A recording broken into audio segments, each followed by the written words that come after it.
네, 여러분 안녕하십니까. 뉴스와이드 시작하겠습니다. 윤석열 전 대통령이 이르면 내일 관저에서 나올 것으로 보입니다. 관저 앞에는 여전히 지지자들이 찾아오고 있지만 사저가 될 서초동 주민들 사이에서는 불편하다 이런 목소리도 나오고 있습니다. 경호처 내부 상황도 시끄럽습니다. 경호처 직원들이 경호처 차장이죠. 김성훈 차장의 사퇴를 요구하는 연판장을 돌리고 있습니다. 사상 초유의 일입니다. 이유는 경호처를 사조직화했다, 직권남용 등 불법 행위를 저지르고 있다고 얘기를 하고 있습니다. 그런가 하면 주변 인사들에게 배신감의 상처를 받은 것 같다. 이런 윤 전 대통령의 근황을 전하는 목소리도 대선 후보를 통해서 계속 전해지고 있습니다. 윤석열 전 대통령과 관련된 여러 가지 이야기 영상 먼저 보고요. 본격적으로 시작하겠습니다.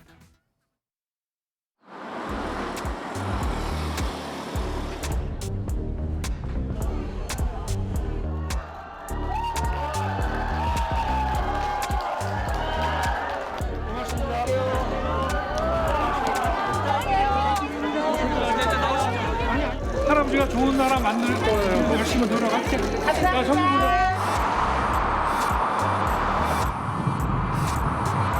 여기 올지 모른다고 계속 그렇게 말하고 어디 가실 데가 없으시다면서요 지금.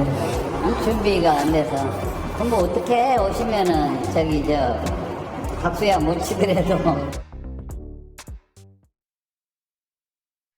먼저 세 분과 함께 하겠습니다. 강승희 아나운서, 손정혜 변호사, 이경민 변호사 오셨습니다. 어서 오십시오. 예. 안녕하세요. 먼저요, 윤 전 대통령의 관저에서 언제 나가느냐가 좀 관심사입니다. 강승희 아나운서, 내일 오후 얘기가 나오더라고요.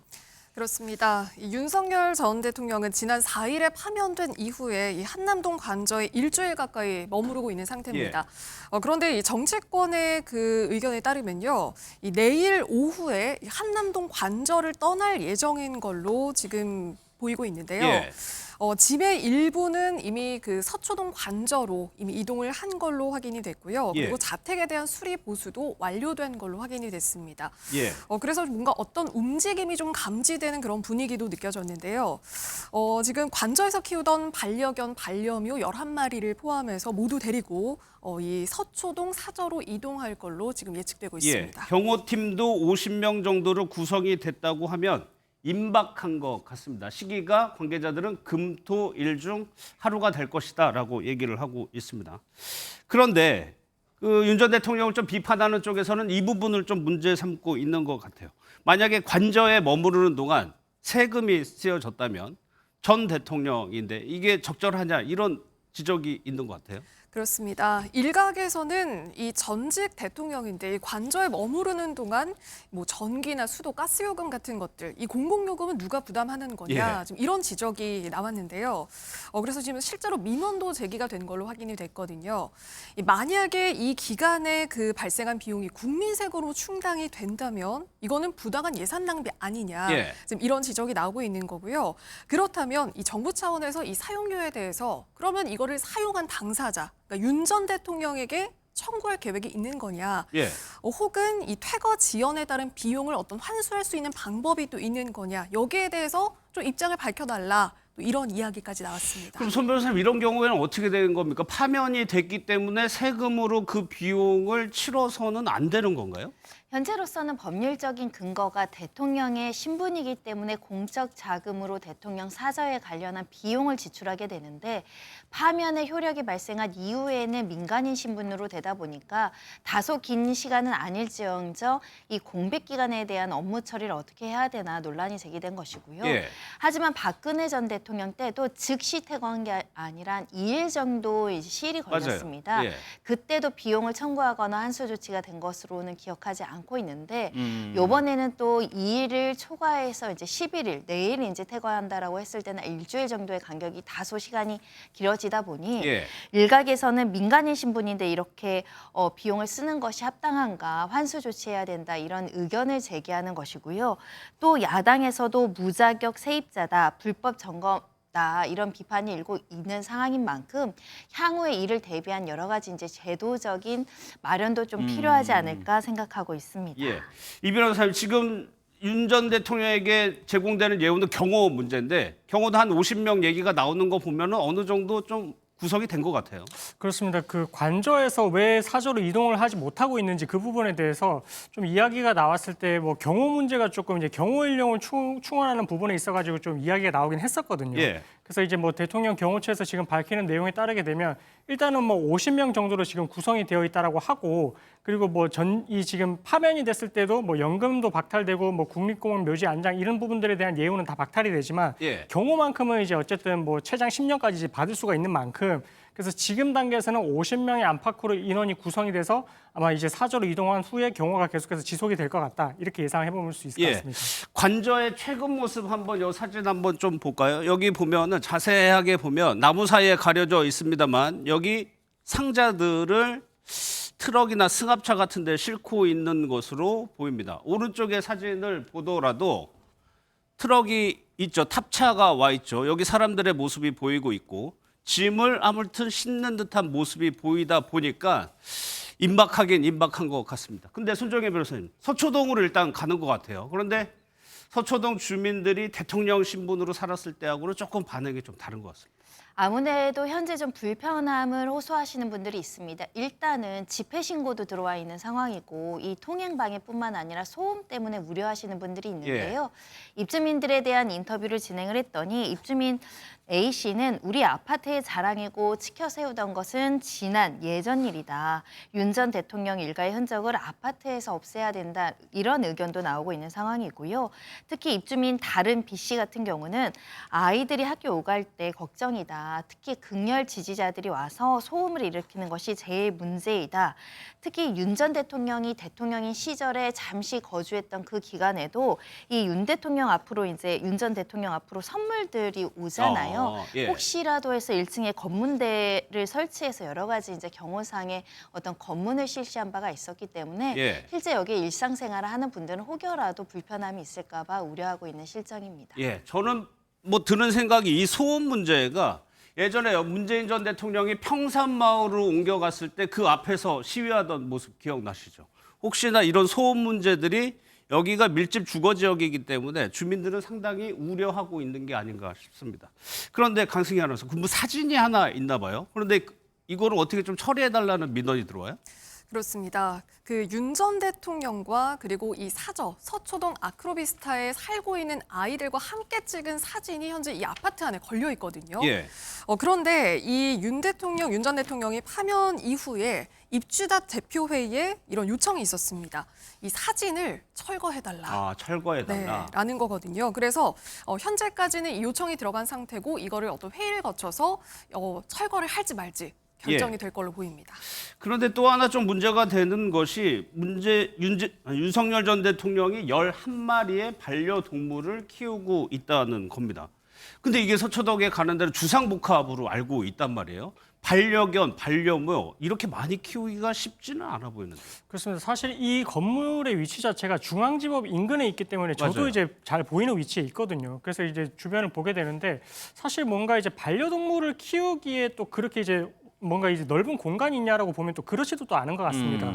뭐 그런 부분도 또 있고 뭐 경호 문제도 이제 아까 말씀하셨다시피 주상복합이다 보니까 별도로 마련된 그런 공간이 아니기 때문에 경호 문제에 있어서도 사실은 이제 다른 뭐 전 대통령의 그런 비해 봤을 때는 조금 또 어려움이 또 있는 것도 같습니다. 그래서 이러다 보니까 박근혜 전 대통령 같은 경우에도 이제 삼성동으로 옮겼다가 이런 뭐 집회나 시위 문제 때문에 이제 한 달 뒤에 이제 내곡동으로 옮겨갔었거든요. 예. 그런 걸 보면 아마 이제 윤 전 대통령 같은 경우에도 일단은 이제 아크로비스타 쪽으로 갔다가 아마 이런 뭐 반려동물을 키우는 문제까지 고려를 해서 뭐 이른 시일 내에 또 제3의 공간으로 가서 이제 뭐 반려동물도 키우고 그렇게 하지 않을까 좀 이렇게 좀 조심스럽게 그래서 추측되고 있습니다. 제3의 장소도 좀 검토를 하고 있는 것 같습니다. 그런데 사실 윤 전 대통령에게 반려견, 반려묘는 노출이 많이 됐습니다. 언론에 많이 공개가 되기도 했고 같이 있는 사진, 뭐 영상들이 많이 있었는데 그 영상 먼저 보도록 하겠습니다.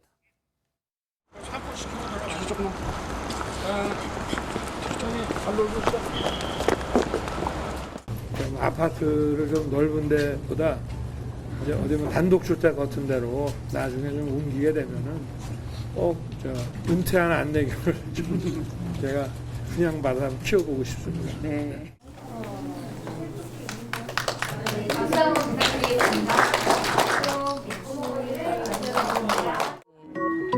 안녕하세요. 채롬이 아빠 그리고 우리 마리 써니 아빠 토리 아빠 윤석열입니다. 네, 저는 아이들의 엄마 김건희입니다. 반려견의 아빠, 엄마라고 본인들을 소개할 정도로 애착이 컸는데 여기서 조금 문제가 되는 것이요. 순방 때 받았던 강아지가 있어요. 그 나라의 국견이라고 하는데 어떻게 되는 겁니까? 네, 그 지난해 6월이었습니다. 이 중앙아시아 순방 과정에서 이 투르크메니스탄으로부터 이 윤석열 전 대통령이 강아지 2마리를 예. 선물을 받게 됐습니다. 이 국견인 알라바이라는 종인데요. 그 당시 선물을 받았을 때는 강아지였거든요. 그리고 크기가 그러네요. 강아지네요. 품에 예. 쏙 안길 정도로 작았습니다. 예. 그런데 이 강아지가 지금은 꽤 많이 컸어요. 예. 네. 그러다 보니까 이 생후 그때 당시엔 5개월 정도였던 그 강아지가 지난해 11월에 그 옮겨질 당시에 찍힌 사진을 보면요. 초대형견이 됐습니다. 지금 나오는 사진 같아요. 네. 예. 이 키가 180cm. 네. 그리고 예. 한 달 뒤면은 2m에 육박할 거라는 그런 이야기도 있거든요. 그렇기 때문에 이 강아지가 사실 초대형견이 되면서 지금 현재 지금 서울대공원으로 이전이 돼서 지금 여기에서 지금 사육이 되고 있는 상태입니다. 예. 그렇기 때문에 이 큰 개를 과연 관저에서 키울 수 있느냐 뭐 이런 논란도 있었던 거죠. 그런데 이경민 변호사님, 파면되면서 이 반려견들이 대통령 기록물에 포함이 됐다고 하던데 기록물에 포함이 됐다는 건 어떤 의미입니까?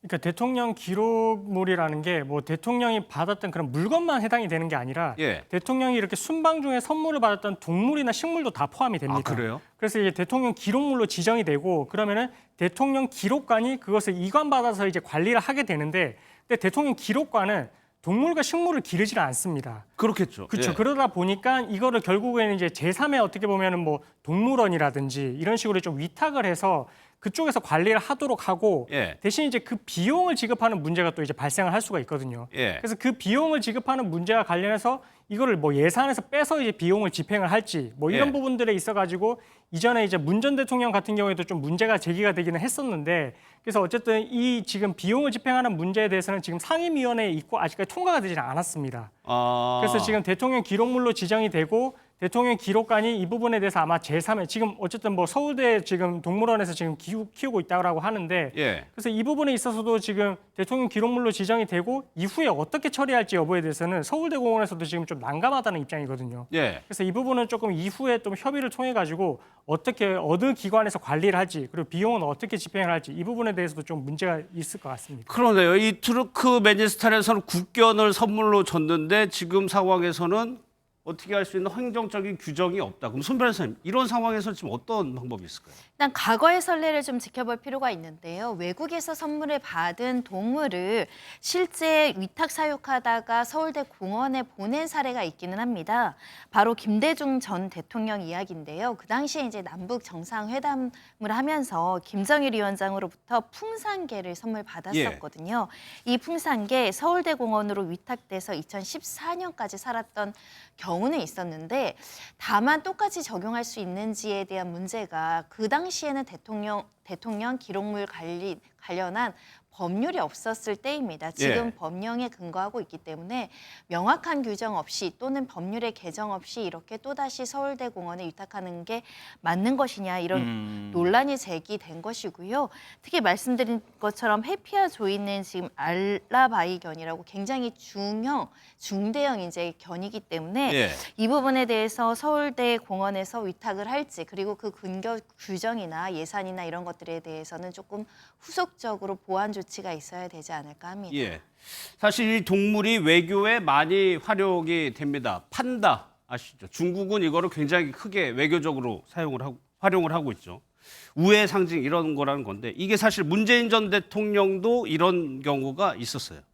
네, 그렇습니다. 문 전 대통령은요, 2018년 9월에 이 평양 남북 정상회담에서 김정은 북한 국무위원장으로부터 풍산개 2마리를 선물을 받았습니다.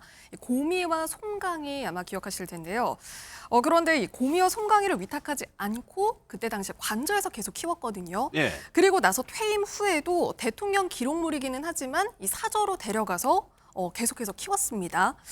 그런데 이 반려견을 키우는데 사실상 비용이 들잖아요. 많이 들어요. 네, 뭐 예. 이 사료값도 들고 병원비도 들고 비용이 들게 되는데 그러면서 이 대통령 기록관과 대통령 비서실 측에서 이 관리 비용 250만 원, 그러니까 이거를 예산으로 지원받을 수 있는 방법을 좀 고민을 해보자. 그래서 시행령 개정을 어떤 추진을 했었거든요. 예. 그런데 이게 그 대통령 기록물이기 때문에 외부로 반출하는 거는 어떤 문제가 좀 될 수 있다라는 이유 때문에 그 법제처와 행안부가 이걸 반대를 하면서 무산이 됐습니다. 그리고 나서 이 고미와 송강이가 대통령 기록관에 반환이 되면서 그때 당시에 파양 논란이 일기도 했습니다. 예. 이 문 전 대통령 측은 그때 당시에 이게 감사원 감사가 우려가 되기 때문에 어떻게 보낼 수밖에 없었다 이런 예, 입장을 예. 밝히기도 했거든요.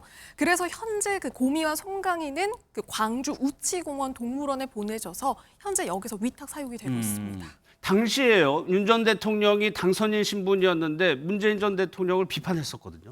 그렇습니다. 파양하는 것이 적절하지 않다라고 윤 전 대통령이 명시적으로 이제 비판의 목소리를 냈기 때문에 이번에 어떻게 해야 될지에 대해서 이제 주목하고 있는 상황인데요. 그 당시에 어떻게 이야기를 했냐면 이 데리고 가셔야 한다. 강아지는 키우던 주인이 계속 키우는 것이 맞다. 일반 선물과는 다르다라고 하면서 자신이 만약에 같은 상황이라면 사저로 반려견을 데리고 가겠다. 이렇게 이미 입장을 밝힌 것이기 때문에 예. 이 입장을 그대로 유지할지, 그러니까 언행일치가 될지에 대해서 많은 사람들이 궁금해하고 있는 실정이라고 말씀드릴 수 있고요. 근데 다만 문제는 지금 이 사저가 일반 어떤 그 아파트 공동주택이다 보니까 예. 이런 많은 반려견을 데리고 가는 게 또 공동주택에 맞지 않는다는 의견도 있고, 데려간다라고 하더라도 대통령 기록물이라는 것은 사적인 어떤 소유 권한이 있는 것이 아니라 공적으로 대한민국의 재산으로서의 어떤 상징적 가치가 있기 때문에 예. 사저로 데려갈 수 있는 방법이 있는가, 이런 부분에 대해서는 또 해결할 점이 있습니다. 예. 그러다 또 윤 전 대통령의 이제 사저 이제 퇴거를 두고 또 나오는 얘기가 하나 있는 게 이제 세금과 관련된 부분입니다. 강승희 아나운서, 이게 재산세와 이제 종부세를 내게 돼 있는데 안 내도 된다면서요? 네, 그렇습니다. 사실 통상적으로는 우리가 주택을 보유하고 있다면 재산세를 내야 예. 합니다. 그리고 만약에 이게 또 고액주택이라면 종합부동산세도 내게 되고요. 그렇죠. 그런데 이 윤석열 전 대통령은 이거를 내지 않아도 됩니다. 그러니까 왜냐하면요, 이 서초구 아크로비스타, 그러니까 이 아파트가 있는 서초구가 어떤 조례를 통해서 전직 대통령의 거주지에 대해서는 재산세를 아예 깎아주고, 그리고 또 지방세가 감면된 경우 어떤 종부세도 줄어드는 그런 조항이 있거든요. 아, 그래요? 네, 네. 그렇습니다. 그런데 이 지금 윤석열 전 대통령의 거주지 매매가가 30억 원대로 추정이 되고 있거든요. 예. 그렇기 때문에 만약에 이 재산세가 부과된다면 한 700만 원, 그리고 1가구 1주택이라면은 종합부동산세도 200만 원이 예상되는데 예. 그러니까 사실상 이거를 안 내도 되는 상황에 지금 처한 겁니다. 그럼 이런 조례는 언제 만들어진 겁니까? 이게 1975년에 만들어진 75 거거든요. 년이요? 네, 그러니까 이게 오. 군사 독재 시절에 이게 제정이 됐는데요. 예.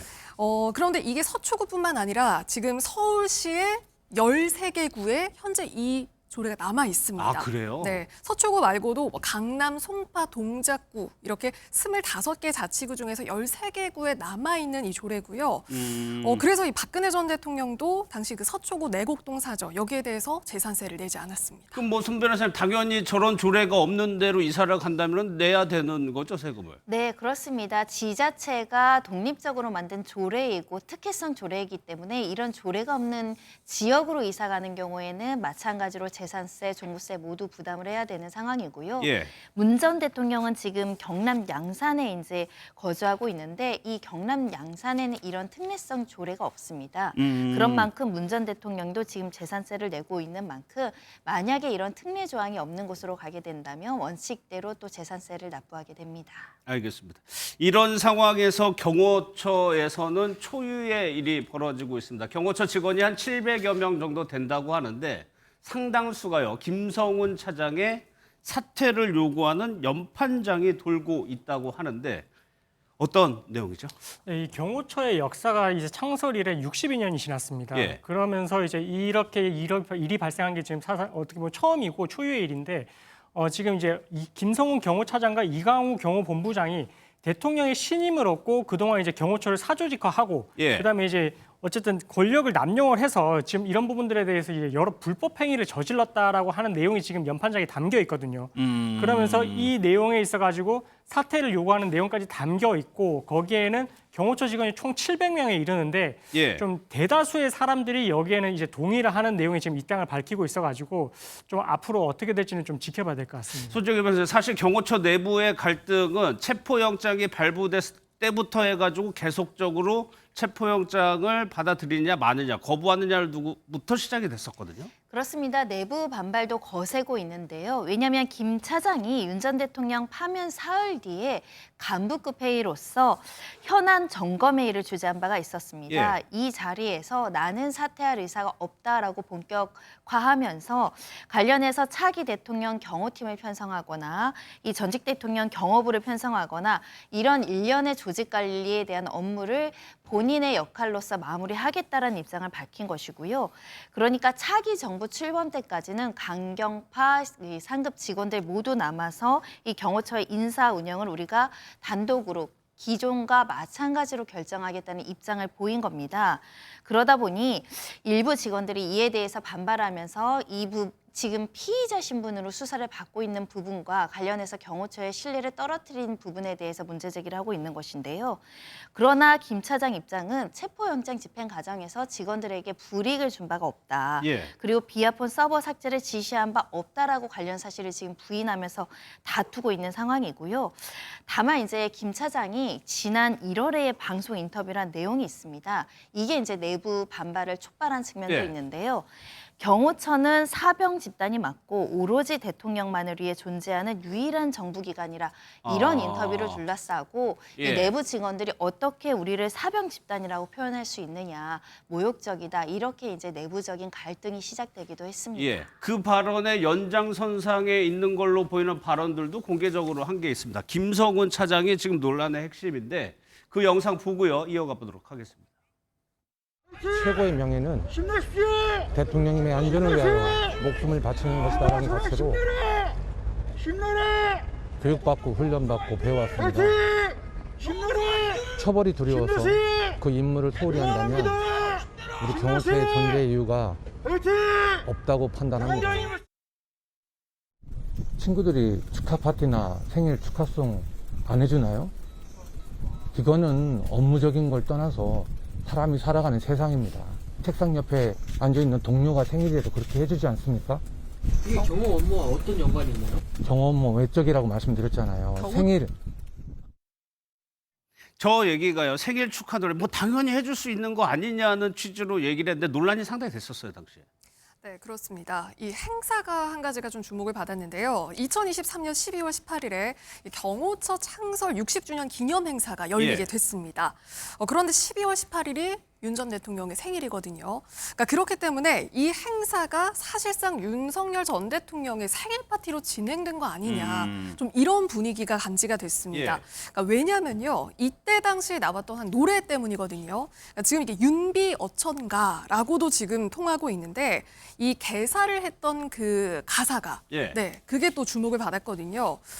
그 당시에 이 하늘이 우리에게 보내주신 대통령 84만 5,280분. 그러니까 이게 무슨 의미냐면요.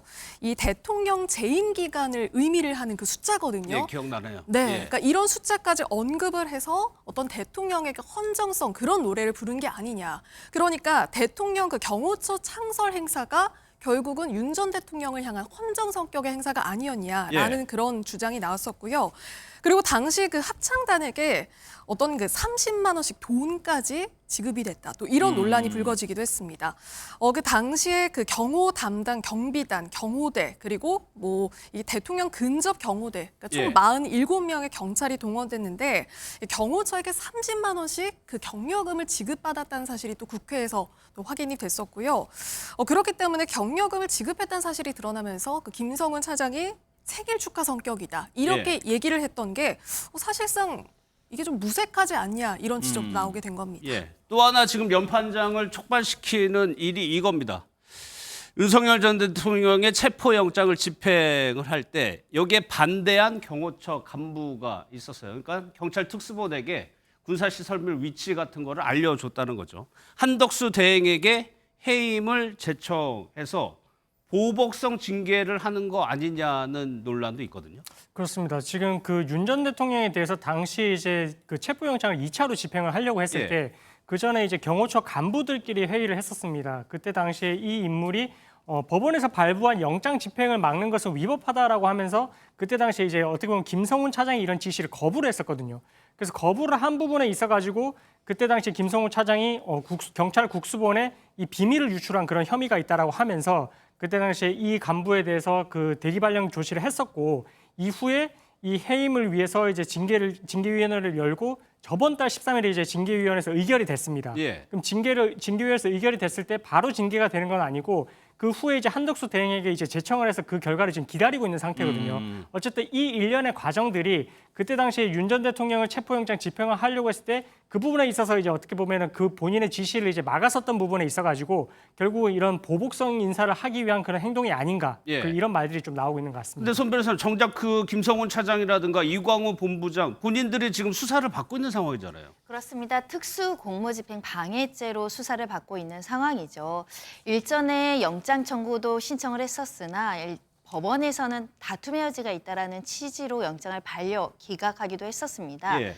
다만 지금 시점에서의 변수가 생긴 것은 경찰 특수본에서 윤 전 대통령에 대해서 과거에는 현직 대통령 신분이기 때문에 내란죄를 제외한 죄에 대해서는 본격적인 수사를 개시하기가 어려웠지만 이제 일반인 신분으로 이제 신분의 변화가 있다 보니 이 다방면으로 수사가 개시될 가능성이 존재하고 있고 특히 특수공무집행 방해에 대해서도 지금 수사를 개시할 가능성이 매우 높은 사건이기 때문에 예. 체포영장에 대해서 불법적으로 저지를 했는가, 윤 전 대통령이 김 차장 등에게 이것을 지시하고 무력 행사를 하라라고 한 증거를 다수 확보했다고 한다면 윤 전 대통령뿐만 아니라 김 차장, 이 본부장 모두 다시 영장 재청구 가능성이 있는 거 아니냐라는 관측도 나오고 있는 상황입니다. 예.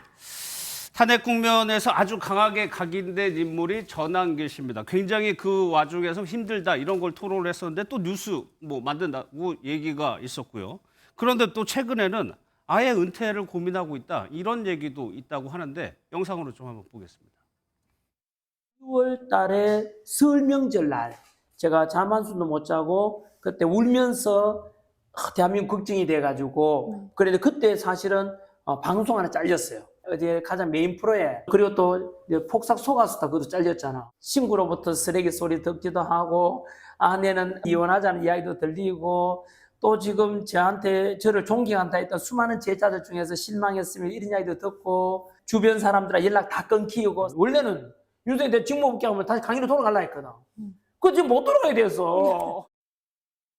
본인 소식을 이렇게 전하고 있는 것 같은데 강승기 아나운서 최근에 전한길 씨 근황이 어떻게 되는 거예요? 네, 우선 앞서 영상도 보셨습니다만 어떤 그 친구에게 버림받았다. 예. 그리고 아내 이혼하자는 얘기도 들었다. 예. 이런 식으로 지금 대통령의 파면 이후에 너무 이제 내가 힘들어졌다 이런 걸 좀 주장하는 그런 장면이었거든요. 그러니까 이게 그제 그 유튜브에 올라온 그 영상이었는데요. 그러니까 한국사 강사로 26년 동안 내가 열심히 일을 해왔는데 이 비상계엄 사태 이후 3, 4개월 만에 나의 삶이 완전히 달라졌다. 지금 이렇게 호소를 하고 있는 내용입니다. 예. 그러면서 이 한국사 강사로서도 그러니까 더 이상은 나는 이 강단에 설 수가 없다라고 이야기를 하고 있는데요. 예. 그러니까 왜냐하면은 사실 이 사태 이후에 제자들에게도 어쨌든 좀 신임을 잃게 됐고 주변 사람들에게도 또 연락이 다 끊기는 이런 사태가 그러니까 예. 어쨌든 본인의 어떤 그 지금 위치를 좀 고립시키는다는 그런 또 주장도 하고 있는 예. 겁니다.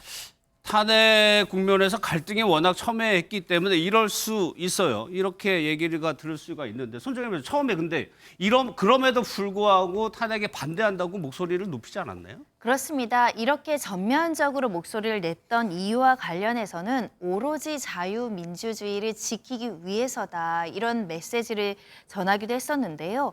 그러면서 작년 한 해에만 강의료가 한 65억 원을 벌어서 소득세만 27억 가까이를 냈다라는 겁니다. 소득세만 27억이요? 굉장히 높은 고소득을 포기하면서도 내가 이 주장을 했던 것은 이 자유민주주의가 무너지고 또 제자들이 살아갈 세상이 안전이 걱정되었기 때문이다라고 밝히면서 예. 내 어린 제자들이 고발당하고 협박받을 수는 없지 않느냐 이런 취지로 이야기하면서 26년간 강의하고 돈도 잘 벌고 많은 명성도 받았지만 지금 시국선언 한마디 그 한 번 하고 의지와 무관한 삶이 흘러가고 있다라고 이야기도 했습니다. 예. 그런데 뭐 공시생들이 다 실망한 건 아니지만 이 학생들이 조금 실망감이 컸었어요. 그렇습니다. 사실 이제 어떻게 보면 한국사 강사 중에서는 뭐 일타 강사라고 불릴 정도로 정말 인기도 많고 예. 계속해서 그렇게 이제 강의를 해왔는데, 근데 이제 비상계엄 이후에 이렇게 이제 정치적인 행보를 보이다 보니까 좀 그때 당시에 특히나 이제 국가직 구급 시험을 앞두고 이제 학생들이 좀 강의에 집중을 해달라 이런 이야기도 올라왔었거든요. 근데 그럼에도 불구하고 어느 순간부터가 이제 그 팬카페가 있는데, 예.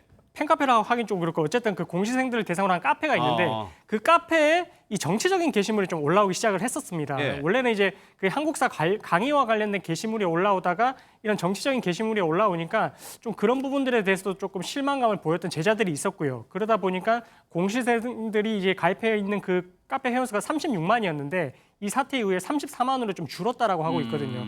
그래서 앞으로 이제 이 부분에 있어서 정치적인 게시물을 삭제를 하겠다라고 입장을 밝혔고, 실제 그 게시물도 삭제를 한 만큼 뭐 앞으로는 강의에 조금 집중하는 모습으로 가지 않을까 이렇게 예. 생각이 됩니다. 근데 손 변호사님 정치적인 메시지는 좀 내고 있는 것 같은데요? 그렇습니다. 사실 전한길 씨가 이렇게 윤 전 대통령에 대한 탄핵 반대를 처음에 이야기했을 때 이렇게 큰 영향력을 가진 상징적인 사람이 될 것은 예상하지 못했을 수 있습니다. 그만큼 많은 주목을 받고 있기 때문에 지속적으로 본인이 이야기하고자 하는 정치적 메시지도 던지고 있는 것이 아닐까 생각이 들고, 특히 탄핵 과정에서 전한길 씨의 입을 바라본 많은 보수 지지층들이 있기 때문에 메시지는 앞으로도 계속적으로 전달되지 않을까라는 생각이 들고, 다만 이 전한길 씨에 대해서 또 지지하는 층도 있지만 반대 의견을 표명한 사람도 있거든요. 그런 만큼 이미 전한길 씨는 직업이 강사에서 정치인으로 변모하고 있는 거 아닌가, 그만큼 영향력이 커졌다 이렇게 보입니다. 실제로 어제죠, 관저에서 윤석열 전 대통령 만나서 사진까지 찍어 걸 보면 윤상현 의원도요, 정치권에 아직까지 계속적으로 좀 관심이 있는 것 같기도 합니다. 지금 관저 앞에서는 지지자들이 모여들고 있는데 특히 2030 세대들이 눈에 띕니다. 영상을 한번 보도록 하겠습니다.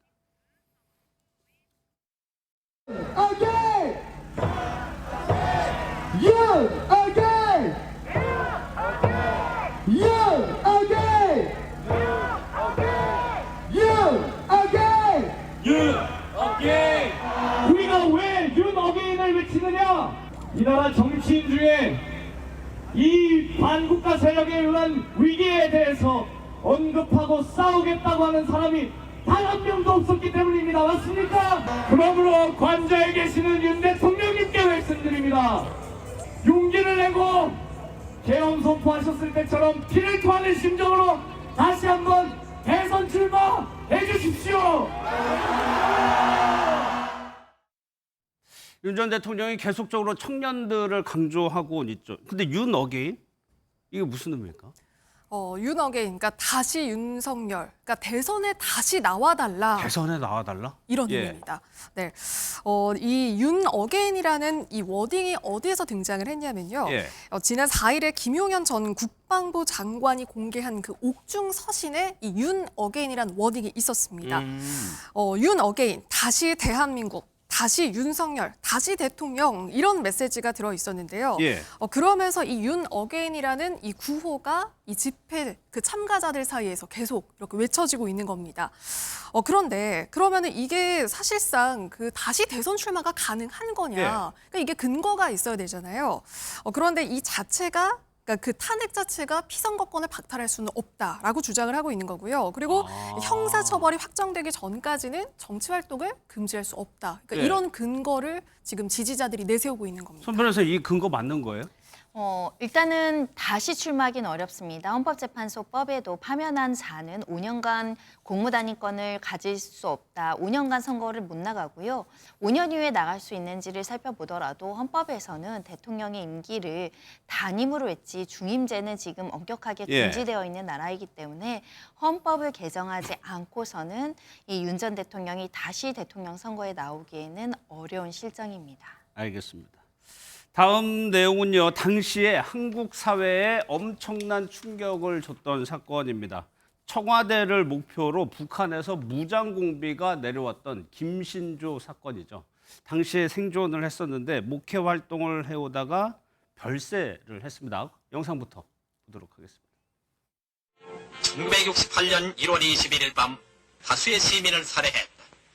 체포된 김신조는 국가의 중요기관을 폭파할 목적으로 난파되었다고 진술했다.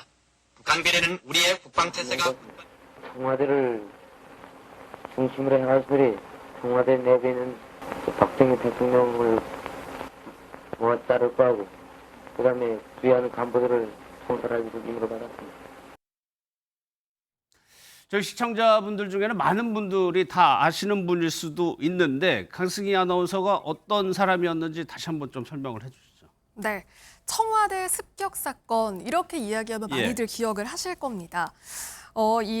그 중심에는 그 난파 공작원 김신조 씨가 있었는데요. 예. 이 1968년 1월 21일입니다. 이 북한 특수공작원 30명과 함께 이 박정희 전 대통령을 암살하기 위한 어떤 그 명령을 받고 그리고 난파됐다가 생포가 되게 된 건데요. 예. 이 당시 30명, 그러니까 31명이 내려왔는데 사실 생존자는 김신조 씨 한 명이거든요. 한 명이에요. 네. 그러면서 또 주목을 받게 됐습니다. 그리고 나서 우리나라에서 지내면서 목회 활동을 해봤어요. 예. 네. 그래서 이 목사로도 활동을 하던 이 김신조 씨가 어제 이 병세가 악화되면서 결국 별세했습니다. 예, 무려 북한에서 31명의 무장공비가 내려온 겁니다. 그래서 서울 한복판에서 사실상 시가전이 한밤중에 벌어졌던 건데 당시의 상황이 어땠는지 김신조 씨가 직접 얘기한 부분이 있습니다. 한번 들어보겠습니다. 한 11시 한 40분에 그날에 21일 날에 잠복한 군인에게 발견된 거예요. 포위당했죠. 다 그래도 구급수로 한 발만 가지고 갔어요. 이거 내가 만일 그러면 자포가를. 그 자포가려고 딱 마음 먹는데 나는 살고 싶다. 살고 싶다. 그 생각할 때는 김일성 생각도 없고 혁명도 없고 나 하나밖에 살고 싶다. 이거. 당시에요, 31명이 세검정 이쪽이죠. 세검정 인근까지 와가지고 청와대 300m를 남겨두고 교전이 경찰과 벌어지게 됩니다. 지금 생각해도 상당히 충격적인 일이에요. 네, 그렇습니다. 사실 이 사건은 적나라하게 남북 대치를 보여주는 맞아요. 사건이었을 뿐만 예. 아니라 교과서에 실린 만큼 안보에 대한 경각심을 주는 역사적인 어떤 사건이지 않았을까 생각이 들고 또 이 사건이 워낙 우리 사회에 주는 충격적인 사실 때문에 많은 드라마, 영화에서도 사실 소재로 사용할 정도로 예. 남파 곡장원, 북파 곡장원, 그 공작원 이런 소재들로 많이 회자되기도 했었는데요. 그 당시 상황도 굉장히 충격적이었습니다. 일단 군경이 청와대 진입을 저지하기 위한 소탕 작전을 벌였는데요. 그때 돌아가신 순직하신 분들도 있을 정도로 맞아요. 이 총격전도 굉장히 거셌던 상황이었고 31명 중에 29명이 사살됐고요. 그중에 예. 한 명은 북한으로 도망가고 남은 유일한 생존자가 지금 김신조 씨인데 그 당시에 이 사건 이후에 굉장히 남북의 경계도 강화되기도 했었습니다. 당시에 북한군이 29명이 사망하고 우리 군도 무려 25명, 군경 25명이 사망한 사건이었는데 김신조 씨는 당시에 살았단 말이에요. 어떻게 살았던 겁니까? 네. 나중에 인터뷰를 통해서 김신조 씨가 이렇게 얘기를 했습니다. 나는 생포된 게 아니라 투항했다. 투항했다? 네, 이렇게 예. 이야기를 했는데요. 그때 당시 청와대 그 앞에서 쫓길 때 이 김신조 씨는 인왕산으로 도망을 치게 됐는데 예. 총을 단 한 발도 쏘지 않고 투항을 했다고 합니다. 그렇기 때문에 그 총을 쏘지 않은 이유에 대해서는 그 대한민국 국민과 군경에 피해를 주는 게 임무가 아니라 반박 사격을 하지 않았다. 뭐 이런 이야기를 하기도 했거든요. 그러니까 그래서 이 한 발도 총을 쏘지 않았다는 점이 이게 참작이 되면서 예. 결국 우리나라에서 생활을 할 수 있게 됐고 주민등록증까지 발급을 받을 수가 있었던 겁니다. 예. 그러니까 발포를 하지 않았다, 교전에 참여하지 않았다는 얘기인 것 같아요. 그게 또 이제 이후에 김신조 씨의 삶에도 영향을 미치게 되는데 또 우리 국민들이 충격을 받았던 건 이 변호사님, 이 김신조 씨가 기자회견을 하는데 거기서 나왔던 적나라한 발언 때문에 그래요. 그렇습니다. 이게 1968년 그때 당시에 1월 21일에 이 사건이 발생을 했고 예. 22일에 이제 기자회견을 했다라고 하는데 사실 저는 이게 태어나기 전이기 때문에 저는 보지는 못했거든요. 예. 근데 이게 뭐 생방송 때 했던 말이라고 하는데 그때 말을 했던 게 왜 내려왔느냐라는 질문에 청와대 까러 왔수다. 박정희 모가지 따러 왔시오라고 이제 이야기를 했어요. 그때 발언을 그냥 그대로 전해드리는 그렇습니다. 겁니다. 예, 그렇게 이야기를 할 정도로 어떻게 보면은 당시에 좀 충격적인 사건이었고, 그래서 그때 이제 이 사건에 대해서도 김신조 사건이라고 명명을 했고, 예. 내려왔던 그 침투로에 대해서도 김신조 루트라고 이제 그렇게 명명을 할 정도로 당시 정말로 좀 충격적이고 어떻게 보면 대한민국의 또 치안에 대해서도 다시 한번 좀 경각심을 불러일으키는 좀 그런 예. 문제였던 것 같습니다. 저 적나라한 발언 때문에 국민들이 굉장히 충격을 받았는데 이 김신조 루트라고 불리는 것도 개성부터 해가지고 청와대 뒷산까지 산을 통해서만 계속적으로 이동을 했다는 겁니다. 사실 대통령 암살이라는 거는 전쟁으로까지 갈 수 있는 급박한 상황인데 강승희 아나운서 이게 김일성 당시 주석이 직접적으로 지시를 내렸다고 김신조 씨가 얘기를 했었어요. 네, 꽤 최근에 이 내용을 공개를 했거든요. 2020년에 한 그 언론 인터뷰에서 이런 사실을 밝혔는데 예. 그러니까 1.1 사태를 김일성이 일으켰다 이런 사실을 공개를 했습니다. 그러니까 그 김일성 주석이 6.25 전쟁의 실패를 교훈을 삼아서 그 우리나라 전국 팔도를 단기간에 장악하려고 했다 이런 예. 사실을 공개를 했는데요. 그래서 제2의 6.25 전쟁이 될 수도 있었다. 또 이렇게 언급을 하기도 했습니다. 그런데 이 68년 당시를 좀 거슬러 올라가 보면요. 예. 그러니까 우리나라가 지금은 국방이 좀 강화가 됐지만 그 당시에는 사실 제대로 된 무기도 없을 때거든요. 그러니까 그렇기 때문에 만약에 이 1.21 사태가 성공을 했더라면 좀 끔찍한 일로도 이어지지 그렇죠. 않았을까. 좀, 예. 좀 짐작도 해볼 수 있을 것 같습니다. 자칫 한반도에 불상사가 일어날 수 있는 급박한 상황이었습니다. 앞서 말씀드린 대로 한 명이 월북을 했다고 했고 김신조 씨는 이제 생포가 됐어요. 그럼 손정혜 변호사님, 김신조 씨가 북한에 남아있는 가족들이 있었을 것 같은데 가족들은 어떻게 됐습니까? 매우 안타까운 내용을 인터뷰를 통해서 밝혔는데요. 이 남한으로 기순하고 나서 이 북한에 남아있던 부모님이 총살당했다는 소식을 들었다라고 이야기하면서 가족들에 대한 죄책감을 언급하기도 했었는데요. 그러니까 북한의 김신조는 북체제를 부정하고 이 혁명 노선을 안 지키는 비겁자로 낙인 찍었을 뿐만 아니라 예. 부모님에 대해서 그 총살을 했을 뿐은 아니라 죽음보다 더 굉장히 심한 고통과 좌절을 안겼다라고 이야기하기도 했었고요. 그 얘기를 들었을 때 내 마음이 어떻겠느냐 이런 이야기도 반문을 하면서 그때 31명이 남으로 내려왔는데 나만 죽지 못하고 남았다. 그런 신적 고통과 자책에 시달렸다라고도 했습니다. 예, 생포된 김신조 씨를 북한에서는 비겁자라고 규정을 했다는 겁니다. 이런 낙인을 찍다 보니까 가족들도 부모님이 총살을 당했다는 소식을 나중에 듣게 되는 겁니다.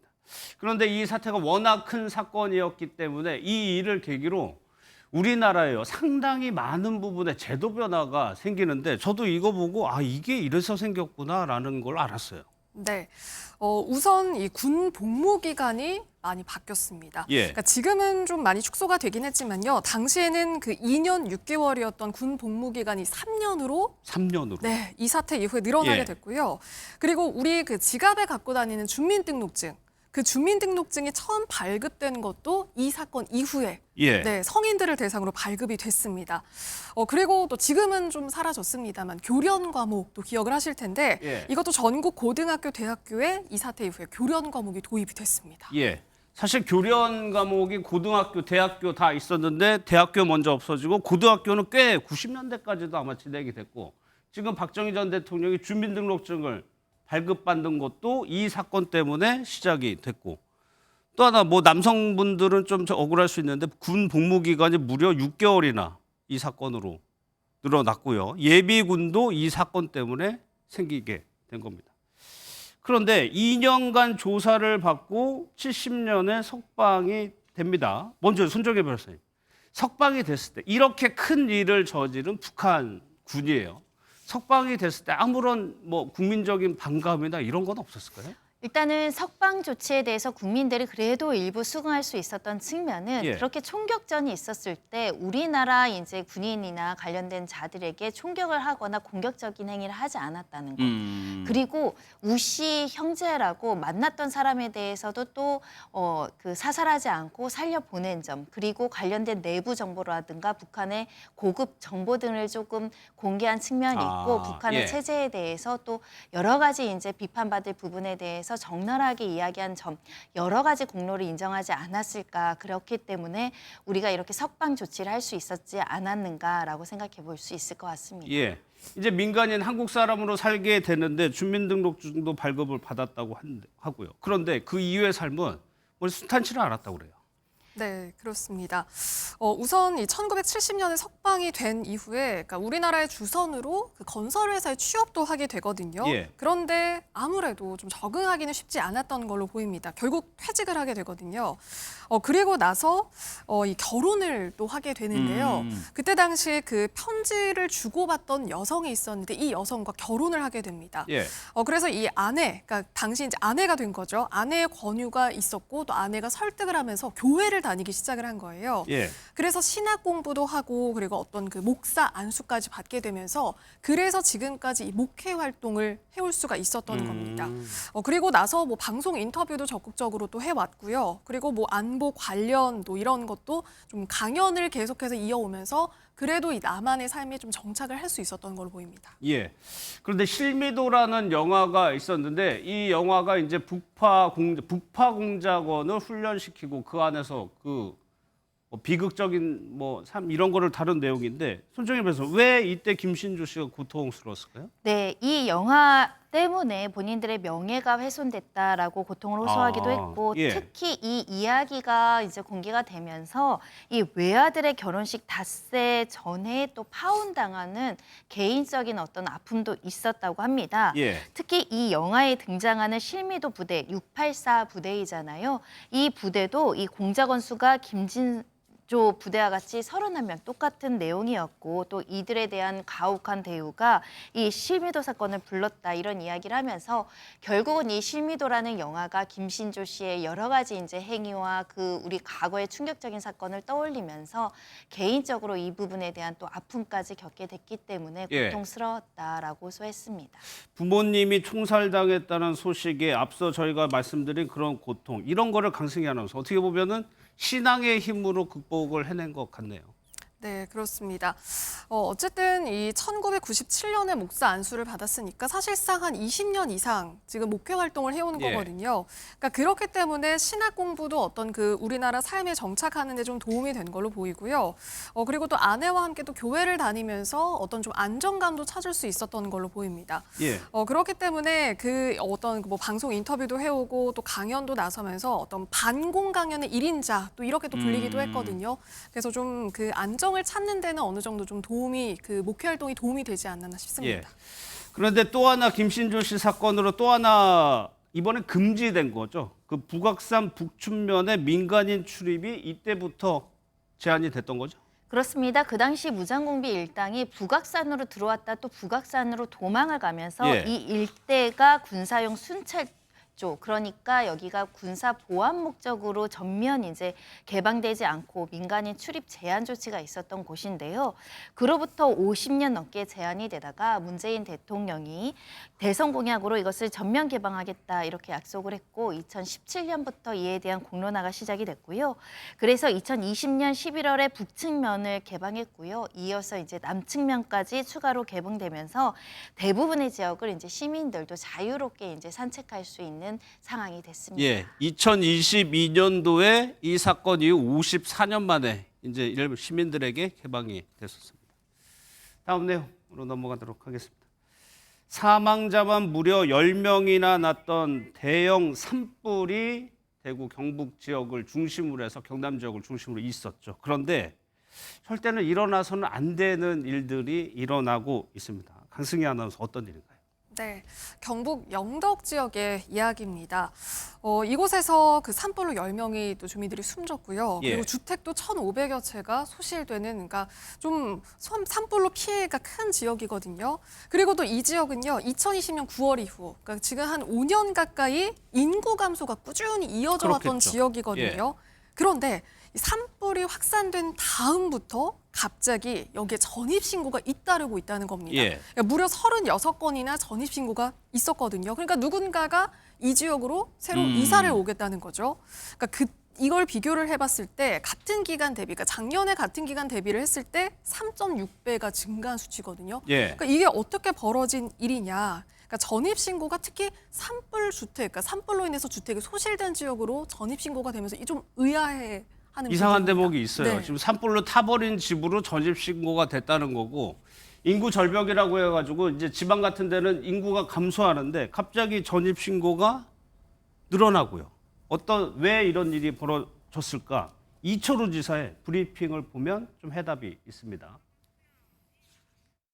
집에 나올 때 옷까지만 자기 입은 옷만 가져왔기 때문에 추위에 떨고 있고 그 생활이 불편한 분들을 위해서 긴급 생활지원금을 지원하기로 했습니다만은 이번을 계기로 산에 대한 정책을 바꿔서 집으로 지원해주는, 그래서 집이 없어진 분들은 집으로 지원해주는 이 정책을 바꿔야 된다고 생각하고 그런 부분에 대해서도 전화 이복의 계기로 만들 수 있는 산불 대책을 마련하는데 경상북도와 중앙정부와 함께 노력하겠다는 말씀을 드리고, 보신 대로 이 재난지원금 30만 원을 주민등록 기준일로 지급을 한다는 겁니다. 그러니까 추정을 해보는 겁니다. 이것 때문에 혹시 전입신고가 늘어난 것이냐. 근데 손정혜 변호사, 이렇다고 해가지고 대상자가 됩니까?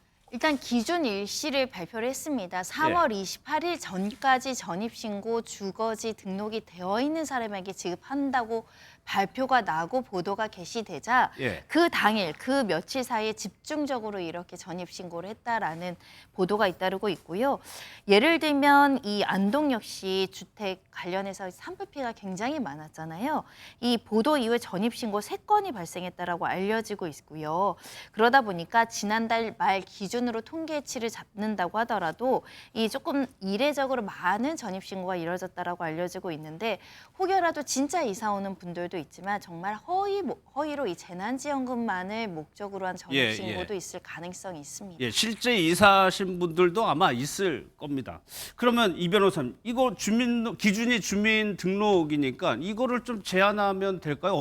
막을 수 있는 어떤 방법이 있을까요? 전입신고를 한다는 자체를 막기는 어려울 것 같습니다. 왜냐하면 이제 말씀하셨다시피 실제 전입을 진짜 오는 사람도 있을 수 있으니까요. 있겠죠. 그래서 전입 자체를 막기는 좀 어려울 것 같고 다만 이제 재난지원금을 노려서 이렇게 전입신고를 했는지 여부는 좀 모니터링이 필요할 것 같고요. 그래서 전입신고일로부터 해서 이제 재난지원금 지급 그 대상자가 되는 사람 중에 어쨌든 이례적으로 늘어났다라고 하는 그 대상자에 대해서는 정말로 전입신고를 와서 거주를 하는 게 맞는지를 확인을 해보고 그게 아니라고 할 것 같으면 이건 허위로 재난지원금을 받기 위해서 이제 본인이 꾸며낸 것이기 때문에 이건 뭐 위계에 의한 공무집행 방해라든지 아니면 뭐 사기라든지 이렇게도 좀 이율이 될 수 있는 부분이라서 그런 부분들에 대해서 형사처벌을 통해서 좀 이런 거를 좀 막아야 되지 않을까 그렇게 생각을 하고 있습니다. 근데 지금 상황에서는 어쨌거나 지원금을 줘야 되는 상황인 거죠. 그렇습니다. 이 특별 재난지역으로 선포됐을 뿐만 아니라 특히 지자체 입장에서는 피해를 본 사람과 피해를 보지 않은 사람을 또 구분해내고 이렇게 전입신고를 허위로 했는지 여부를 구분해내기 위해서 이제 특정하는 문제에 또 인력과 시간이 들어가다 보니 이 일단 기준을 세우고 선별 지원하기보다는 이 전폭적으로 어찌됐든 큰 지역 틀 안에서 이 보상금이 좀 필요하지 않느냐 이런 논의 끝에 이 경북도가 특별재난지역 5개 주민에게 한 27만 명이 넘습니다. 한 800억 규모로 재난지원금을 긴급 지원하는 상황이거든요. 그리고 이제 여러 가지 수백억대 기부금도 지금 지급돼야 되는 상황인데 이 실제 돌아가야 될 곳에 들어가는 것도 필요하지만 또 전방위적으로 그 지역이 굉장히 피해를 받고 경제활동이 위축된 점도 있기 때문에 이런 재난지원금을 지급한다. 다만 문제는 이런 재난지원금만을 목적으로 이렇게 허위로 들어오는 사람들은 좀 양심적으로 가책을 받아야 되지 않을까 합니다. 30만 원이라고 해가지고 작은 돈은 아닌 것 같습니다. 그런데 또 하나요. 참 이재민들을 화나게 하는 게 있습니다. 이거는 좀 사진을 좀 봐야 되는데 제가 그냥 한번 쫙 이렇게 한번 보여드릴게요. 이게 국자입니다. 구호품으로 간 물품들이에요. 프라이팬, 헌옷. 그러니까 강승희 아나운서. 이런 것들이 지금 구호품으로 보내주고 있다는 얘기잖아요. 그렇습니다. 우리 그 이재민들 사실 그 당시를 생각해 보면 소지품 하나 제대로 챙기기도 힘들었을 만큼 정말 급박하게 대피를 예. 하신 상황이거든요. 그렇기 때문에 이 생필품이 현재 간절한 상황입니다.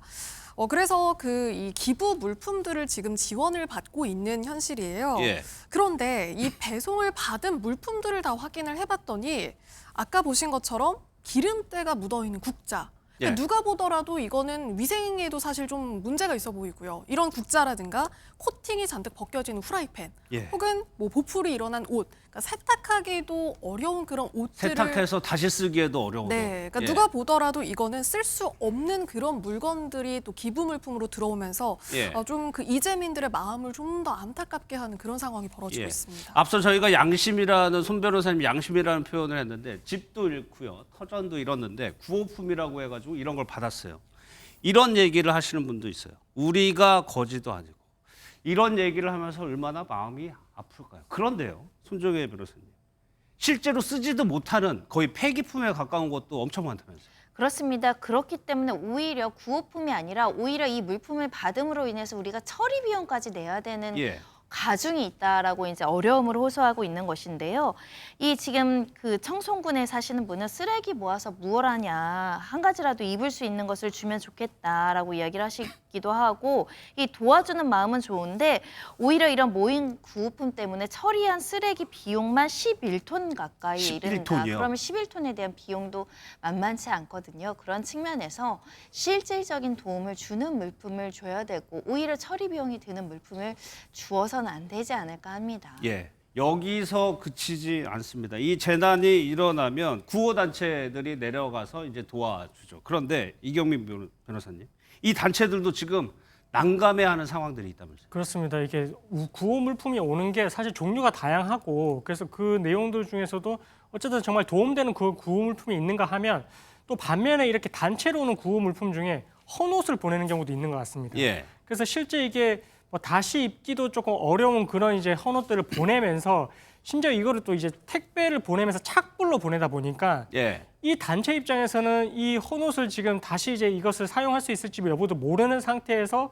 뭐 헌옷, 쓰레기 이런 것들을 착불로 이제 받다 보니 그 착불 비용도 어마어마하다고 그러니까 하거든요. 착불이라는 거는 받는 사람이 그 택배비를 내야 되는 거예요. 그렇습니다. 예. 그래서 지금까지 낸 비용이 70만 원에 이른다고 하는데 뭐 아직도 이제 더 이제 그런 부분을 이제 도착할 수 있다 보니까 그 중에서도 뭐 20% 정도를 쓸 수 있다고 하지만 나머지는 이제 진짜 쓸지도 못하는 그런 물품들을 착불까지 이 택배 비용까지 내면서 이제 받다 보니까 예. 그 고통이 또 이만저만한 게 아닌 것 같습니다.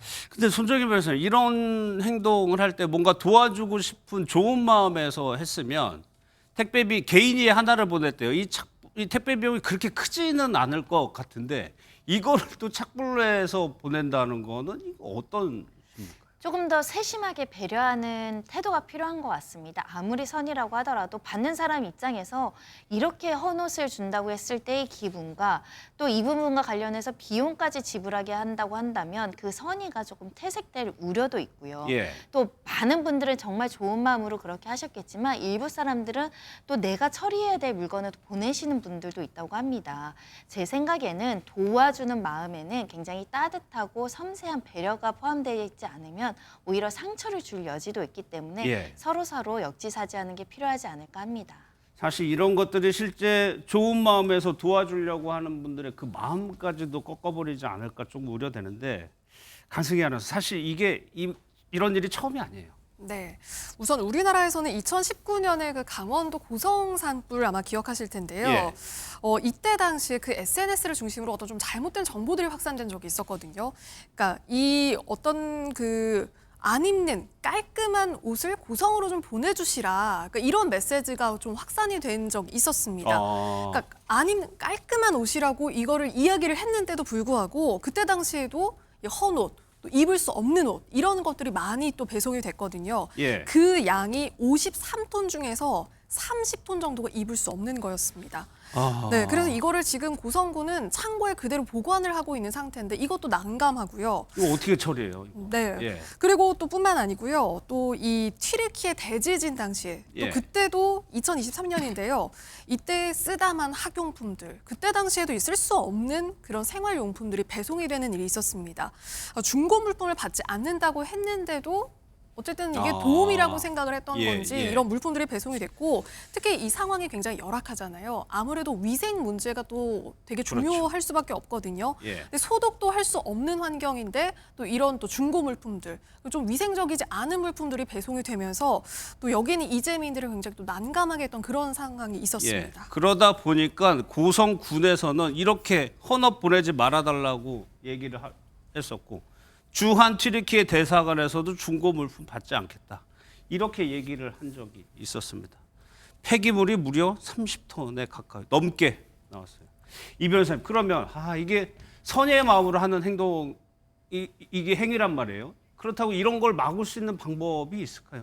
그래서 사실 이제 이런 뭐 장치를 생각을 해봤을 때 혹여나 이게 혹시나 이제 선의로 기부하는 사람들의 그런 마음까지도 다치게 만들까봐 그런 게 좀 우려스럽긴 하거든요. 예. 그래서 이런 부분들에 있어서는 아직까지는 뭐 사실 이제 뭐 논의가 된 부분은 없는데 지자체에서 이제 이렇게 이제 기부 물품을 받아갈 때 어느 물품을 보내고 그런 부분에 대해서 이제 조금 모니터링을 하고 나서 이후에 단체로 좀 이렇게 뭐 이 물품이 좀 가는 쪽으로 그렇게 이제 좀 창구를 뭐 일어날 수 있는 쪽으로 좀 해결을 한다면 예. 그래도 검수 과정을 통해서 조금 더 이제 그런 부분을 걸러질 수 있지 않을까 좀 그렇게 좀 생각을 한번 해봅니다. 그런 과정이 생기면 또 인력과 비용이 들이게 되죠. 애초에 좋은 마음으로 하는 거니까 좋은 것들을 많이 보내주셨으면 이런 문제가 없을 것 같습니다. 세 분과의 대답은 여기서 마무리하고요. 정치권 소식으로 넘어가도록 하겠습니다. 이재명 대표가요, 대세론을 형성하고 있죠. 오늘 대선 출마 선언을 했습니다. 그 내용부터 보겠습니다. 우리 최고위원들 포함한 의원님들 이걸 넘겨드리도록 하겠습니다.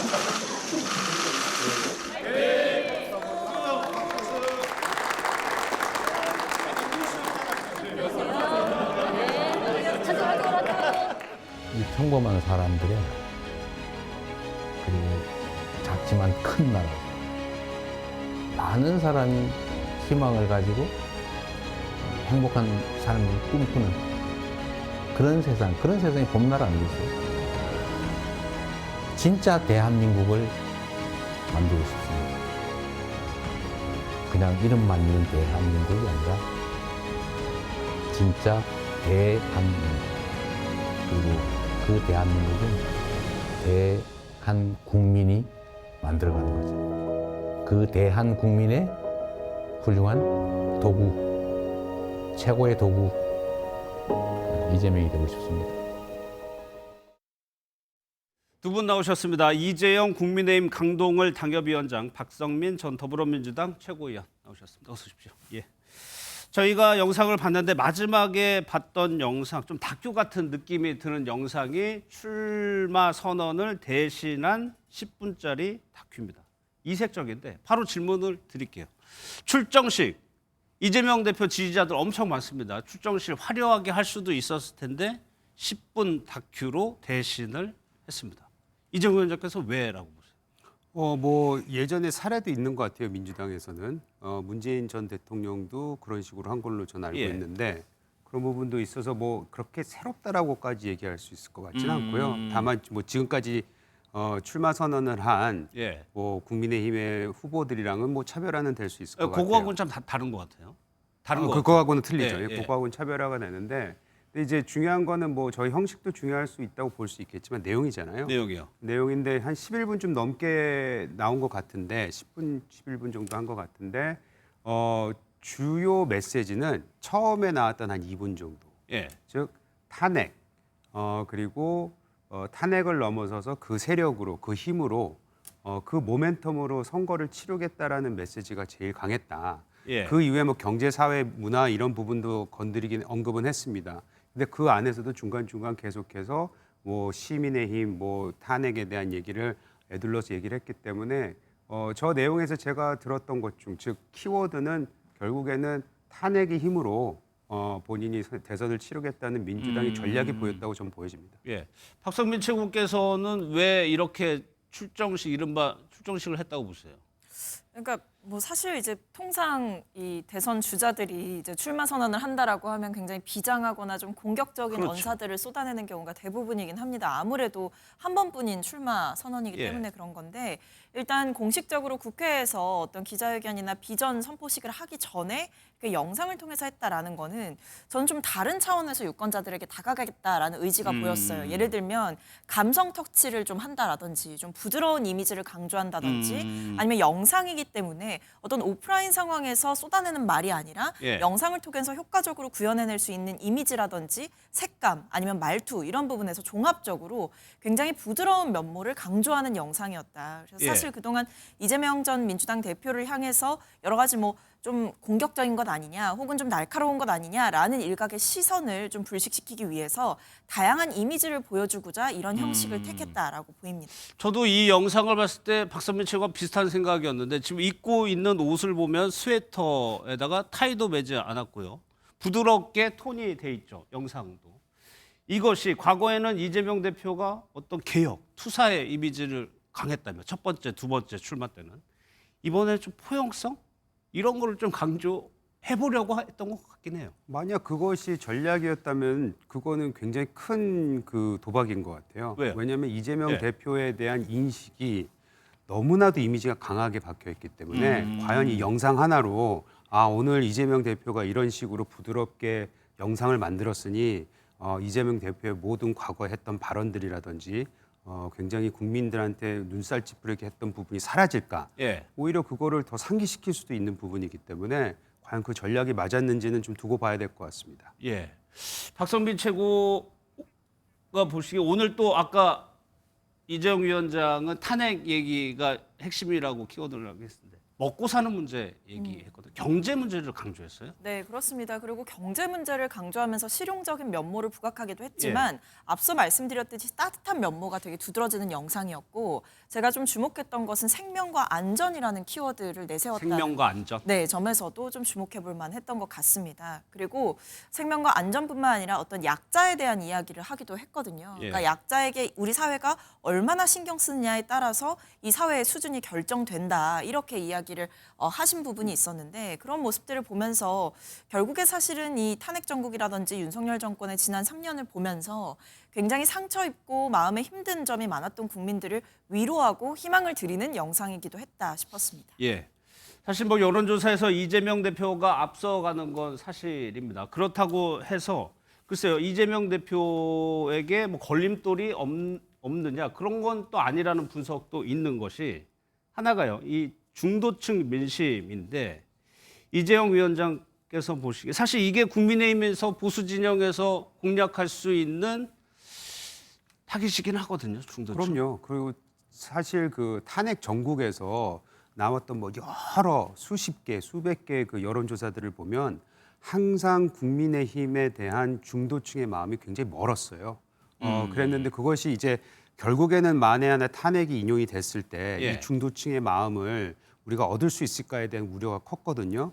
근데 비록 뭐 몇 개 안 되는 여론조사이긴 하지만 이번 주에 나온 여론조사 중에 몇 개는 그래도 이재명 대표하고 우리 후보군들 중에서 양자 대결을 했을 때 중도표가 오히려 국민의힘 후보한테 쏠린다, 더 이긴다라는 것이 나왔기 때문에 어찌 보면은 우리한테는 굉장히 큰 희망이기도 하고 그걸 조금만 한꺼풀 더 들어가서 보면은 혹 이재명 대표에 대한 그 여러 가지 의혹, 뭐 사법 리스크는 뺀다 하더라도 예를 들어서 이재명 대표의 지금까지 걸어왔던 행보에 대해서 우려가 아직까지 남아 있는 게 아닐까 중도층에 그것이 탄핵이 지나고 나서 이제는 포커스가 윤석열 전 대통령에서 이재명 대표로 오다 보니 그런 것들이 부각이 돼서 이런 그 여론조사가 나오지 않나라는 생각이 듭니다. 저희가 어제 전해드렸던 그 무당층, 뭐 중도층 조사 결과를 말씀하시는 것 같은데 그러면 박성민 최고위원님 사실 민주당 이재명 대표에게는 그 박스권에 갇혀 있다는 그 여론의 흐름을 흔들어야 확실해지는 거잖아요. 네, 뭐 일단은 이제 조기 대선 레이스에 막이 올랐으니 이제 여러 가지 이제 전략들을 고민을 하겠죠. 아무래도 이제 상처 입은 국민들을 위로하고 그리고 내란을 종식시키겠다라는 구호를 선명하게 하면서도 동시에 경제라든지 아니면 지금 한국이 처한 외교 상황에서의 위기 이런 부분들을 타개할 내용들을 구체적인 비전으로 만들어낼 가능성이 높다라고 생각을 합니다.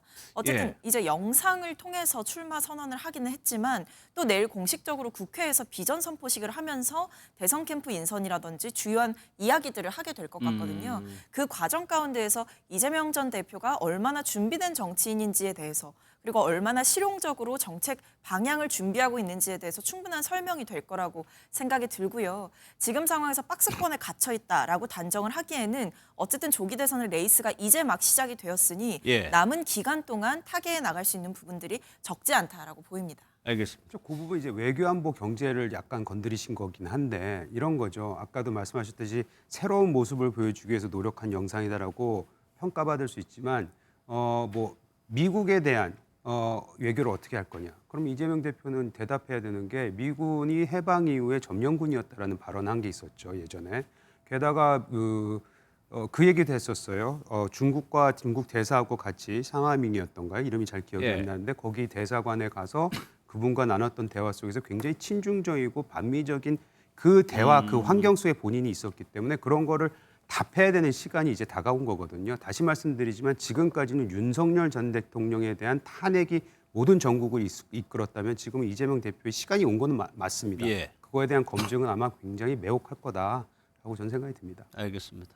이번에 이재명 대표는 세 번째 출마입니다. 첫 번째 출마, 두 번째 출마 때는 윤석열 전 대통령에게 0.73%포인트 차이로 패배했었죠.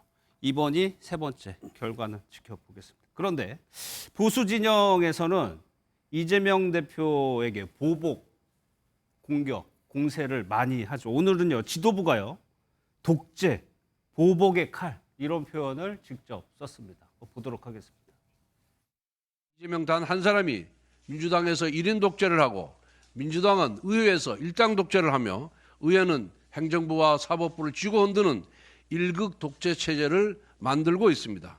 만에 하나 이재명이 대통령이 된다면 이와 같은 독재 체제가 완성됩니다. 이제 국가 권력을 완전히 손에 쥔다면 독선과 보복의 칼을 잔인하게 휘두르며 대한민국을 분열과 내전의 구렁텅이로 몰아넣을 것이 불보듯 뻔합니다. 이건 박선민 최고위원께 여쭤볼게요. 지금 보수 진영의 거의 모든 후보가 출마를 하면서 이재명 대표를 다양하게 공격을 하고 있는데 저런 공세도 앞으로 계속 이어질 거란 말이에요. 근데 저는 별로 효과는 없을 거라고 봅니다. 왜냐하면 이번 대선은 그냥 통상의 보통 상황에서 치러지는 선거가 아니라 윤석열 전 대통령이 저지른 이 불법 계엄을 헌법으로 단죄하고 대통령을 파면시킨 뒤에 치러지는 선거이기 때문에 국민의힘도 정치적인 책임이 있거든요.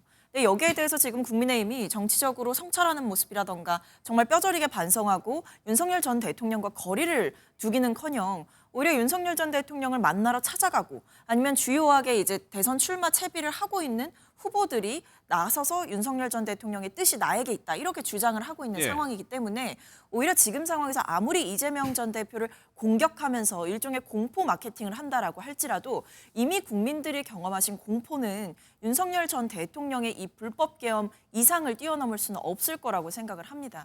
지금 상황에서 아무리 이재명 전 대표를 공격하는 것을 제1무기로 삼는다라고 해도 결국 국민들이 물을 것은 이재명 전 대표를 이야기할 것이 아니라 그럼 국민의힘의 이 탄핵 반대했던 그 당론의 입장은 뭐냐, 계엄에 대한 입장은 뭐냐, 윤석열 전 대통령과 관련한 관계는 어떻게 하고 있는 거냐 이런 부분들을 물으실 거기 때문에 저는 별로 효과적이지 않은 전략으로 보고 있습니다. 그럼 이재용 위원장께서 보시기엔 이 구도가요, 이재명 대 반이재명 이렇게 보는 분들도 많아요. 이렇게 구도가 짜여지는 게 보수 진영에서는 유리할 거라고 보세요? 근데 그건 피할 수 없는 현실이죠. 왜냐하면 아까도 그 중도표 얘기하시면서 만약 이재명 대표가 예를 들어 이런 거예요. 탄핵에 대해서 국민 여론이 70% 정도 가까이가 탄핵에는 찬성을 했습니다. 탄핵 이후에도 상당수 그거에 가까운 숫자가 탄핵의 인용을 우리가 수용해야 된다라는 의견들이 막 나왔었습니다. 근데 그렇게 따지면은 이재명 대표의 지지가 60~70%는 돼야 되는 거잖아요. 근데 오히려 어제 나왔던 것에서는 중도에서는 오히려 이탈하고 있거나 지지를 못 받고 있다는 게 나왔잖아요. 연동이 안 된다. 그렇죠. 그러니까 이재명 대표에서 우리가 반 이재명을 외치는 게 아니고 그게 지금 현상이기 때문에 그걸 우리가 굳이 말을 안 할 필요는 없다고 저는 생각을 합니다. 이제 다만 이재명 대표에 대해서 우려를 하는 건 뭐냐면 이거예요. 탄핵 기간 동안에 광장에 나가서 뭐 마이크를 잡았던 몇몇 의원은 저는 지금 이 국면에서 중요하지 않다고 생각합니다. 우리가 봐야 되는 건 뭐냐면 왜 그 수많은 우파 진영에 있는 사람들이 그 광장에 나갔을까?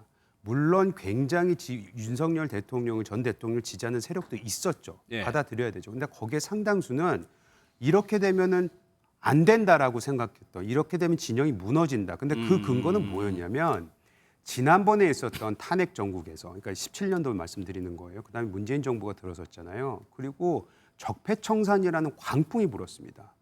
그거에 대한 기억을 되살려 보면은 아, 이게 이대로 넘어가는 순간 문재인 대통령보다도 더해 보이는 이재명 대표가 만약 대통령이 되면은 지난번에 그렇게 고통스러웠던 적폐청산, 그것이 우리 사회를 굉장히 혼란스럽게 만들었는데 그보다 더 센 것을 하지 않겠느냐라는 우려가 실존하고 있는 것도 저희가 받아들여야 될 현실인 것 같습니다. 알겠습니다.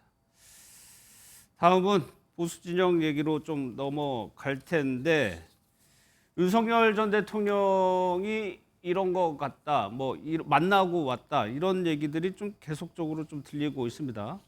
영상부터 좀 보도록 하겠습니다. 내가 이제 사표를 냈기 때문에 윤석열 대통령이 임명해가지고 고용노동부 장관이 됐습니다. 그래서 장관을 그만두고 국무회의 마치고 전화를 드렸는데 제가 그만두게 됐습니다. 그동안 고생이 많으셨다 그러고 제가 장관으로 임명해 주셔서 했는데 사표를 냈습니다. 그렇게 이야기했습니다. 항상 저하고 만나면은 원래 약주 한잔 하는데 어제는 뭐 차만 하고 과일 먹었는데 본인이 약간의 건강상 이유가 있더라고요. 그래서 좀 수척해 보이고 좀 안타깝게 보였어요. 늘상 씩씩하고 막 호방하고 이랬는데 어제는 조금 좀 안타깝다 이런 생각이 들었고. 이재용 위원장께 뭐 여쭤봐야 될 것 같아요. 지금 대선 후보들을 통해서 윤석열 대통령을 만났다, 통화했다 이런 얘기를 하더라. 이렇게 보이더라. 계속적으로 지금 경선 국면에서 계속적으로 얘기가 전해지고 있거든요. 이것이 여기서 멈출 것이냐, 아니면 아예 좀 직접적인 간접적인 개입으로까지 이어질 것이냐. 아니 지금까지 만났던 뭐 3명의 케이스를 보더라도 나경원 대표, 그다음에 지금 김문수 장관, 그다음에 이철우 지사 있잖아요. 이분들을 보면은 사실 우리 당내 경선 룰이 있기 때문에 그 지지층을 향한 하나의 뭐 선거 운동이라고도 볼 수 있을 것 같아요. 근데 사실 너무 그렇게 깊게 들여다보는 것보다는 김문수 장관 같은 경우 그래도 임명권자였잖아요.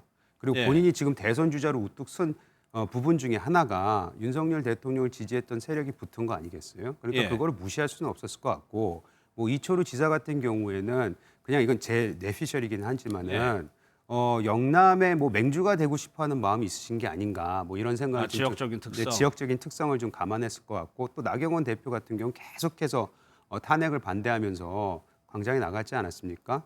그런 의미에서 찾아뵌 것 같은데 거기서 나왔던 담소 몇 마디 가지고 우리 국민의힘의 그 후보 진영이 뭐 흐트러지거나 그것에 뭐 새로운 그 이슈가 될 거라고 저는 생각하지는 않고요. 여기서 적극적으로 나간다면 그럼 전 대통령이 할 수 있는 게 뭐가 있을까? 본인이 스스로 광장에 나간다든지 진짜 적극적으로 메시지를 내는 건데 아직까지 제가 봤을 때 그런 움직임은 없어 보이기 때문에 지금 뭐 우려할 상황은 아닌 것 같습니다. 지금 1차 컷오프가 결정이 됐죠. 4명인가요? 그러면 이렇게 지금 쭉 저희가 나열을 했는데 그 1차 컷오프 통과에 도움이 되니까 이러는 걸까요? 1차 컷오프는 근데 사실 그 서류 면접으로 하는 거거든요. 제가 알기로는. 그다음에 2차, 그러니까 1차, 2차, 3차까지 있는 거잖아요. 3차로 한다면? 왜냐하면 4명으로 줄이고 2명으로 줄이는 거 아니에요. 근데 그것이 처음에는 이제 뭐 일반 여론조사로 한다고 하는데 그다음부터는 50대 50이 계속 반영이 되니까 여기 계신 분들, 나오신 분들 중에 상당수가 내가 4명까지는 들어가지 않겠어라는 생각을 하고 있을 거기 때문에 뭐 그 정도 생각 안 하고 대선 출마하면 안 되겠죠. 그렇기 때문에 아까 말씀드렸던 윤석열 전 대통령에 대한 지지 세력이 아직 있다면 거기에 대한 호소를 위해서 저는 그런 행동을 하시는 게 아닌가라고 평가할 수 있겠지만 저는 그냥 인간적인 부분에서 자기 임명권자 그리고 평소 같이 가깝게 지냈던 사람에 대한 마지막 예우를 차린 게 아닌가. 그마저도 비판받을 수는 뭐 국민들이 있겠지만 예. 아마 그 차원에서 개인적인 일이라고 저는 봅니다. 알겠습니다. 박성민 최고, 지금 이 이철호 지사가 전했던 말 중에 유독 조금 눈길이 가는 게 이 충성심이라는 단어예요. 대통령이 되면 사람을 쓸 때 가장 중요시 볼 것은 충성심이더라. 뭐 여러 가지 해석을 할 수 있을 것 같기도 하고요. 그러니까 일단 주목해봐야 될 부분은 충성심이라는 말은 결국 배신감을 느끼고 있다라는 말과도 연결이 되는 그렇겠죠. 부분이거든요. 예. 근데 여기서 그럼 뭘 주목해봐야 되느냐? 대통령은 아직까지 윤석열 전 대통령은 아직까지도 본인의 잘못에 대한 반성이 없다라는 생각이 듭니다. 결국 이 예. 충성심과 배신감 이런 부분들을 이야기를 하고 느끼고 있다라는 것을 간접적으로 보여준다라고 하는 건 결국 내가 탄핵당한 이유는 내가 헌법과 법률을 위반하는 중대한 이 잘못을 저질렀기 때문이다라고 생각하는 게 아니라 나를 배신한 최측근 때문에 결국에는 내가 이렇게 탄핵이 됐다라는 생각을 하고 있다는 거거든요. 그러니까 이 탄핵당한 이 국면에서 책임을 본인에게 스스로 찾는 것이 아니라 본인을 배신했다라고 할 수 있는 인사들을 향해서 예. 나를 세우고 있다라고 볼 수가 있겠습니다. 그런 부분에서 윤석열 전 대통령이 아직도 어떤 피해 의식에 지나치게 젖어 있는 것이 아닌가라는 생각이 들어서 지금 일단 저는 관저에서 아직까지도 안 나가고 있으면서 예. 이런 식으로 모종의 정치 활동을 벌이고 있다라는 이 모습 자체가 매우 부적절하다라는 말씀을 드리겠고요. 심지어 지금 조기 대선에 출마하겠다라고 하는 이 국민의힘의 후보들이 이렇게 자꾸만 윤석열 전 대통령과의 연을 강조하거나 윤석열 전 대통령의 입장을 공개적으로 옮기면서 모종의 정치적인 결집을 유도하는 것 자체가 국민들 앞에 매우 염치 없는 행동이다 이렇게 보입니다. 알겠습니다. 방송 중에 나온 뉴스를 보니까 윤석열 전 대통령이 내일 오후 5시에 퇴거를 한다라는 내용이 들어와 있습니다. 오늘 또 한 명의 대선 후보가 출마 선언을 했습니다. 한동훈 전 대표인데 영상을 보도록 하겠습니다. 제21대 대통령 선거에 출마합니다. 여당을 이끌었던 사람으로서 국민께 진심으로 사과드립니다.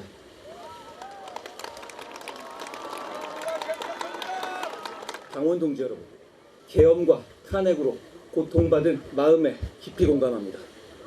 그 고통을 제가 더 많이 가져가겠습니다. 이재명을 사진을 이 앞에 두고 그 옆에 우리 후보들의 사진을 하나씩 갈아 끼워 보십시오. 누가 이재명과 싸워 이기겠습니까? 이기는 선택은 바로 한동훈입니다. 다른 후보들과 마찬가지로 이재명 대표를 비판을 했습니다. 그런데 이재명 위원장이 사과했고요. 본인은 비상계엄에서 자유로운 사람이라는 걸 좀 강조를 했어요. 일단 그 한동훈 대표에 대한 그 출마 선언 제가 봤고요. 예. 궁금해서 좀 기자들한테 전화를 해봤어요. 예. 기자들이 다 하는 얘기가 서태지밖에 기억이 안 난다. 이 얘기를 하더라고요. 그게 어찌 보면은 출마 선언에 있어서 뭔가 하나 명확하게 남겼다. 왜냐하면 서태지의 시대 전환, 그 당시에 굉장히 기존의 모든 룰을 다 깨고 나왔던 그런 모습에 중점을 두신 것 같아요. 이거 왜 서태지 얘기를 하냐면 출마 선언문 처음에 서태지를 언급을 했기 했어요. 때문이죠. 예. 근데 그거에 이제 또 반작용은 뭐가 있을 거냐면 서태지를 기억하는 그럼 세대는 누가 있을까에 대한 물음부터 굉장히 여러 가지를 답변을 해야 되는데 사실 전체적인 내용을 보면 굉장히 많은 내용을 담았었거든요. 아까 말씀하신 계엄에서 자유롭기도 하지만 또 중간엔 윤석열 전 대통령에 대한 좋았던 아니면 괜찮았던 필요했던 성공적인 정책에 대해서 또 호평을 했습니다.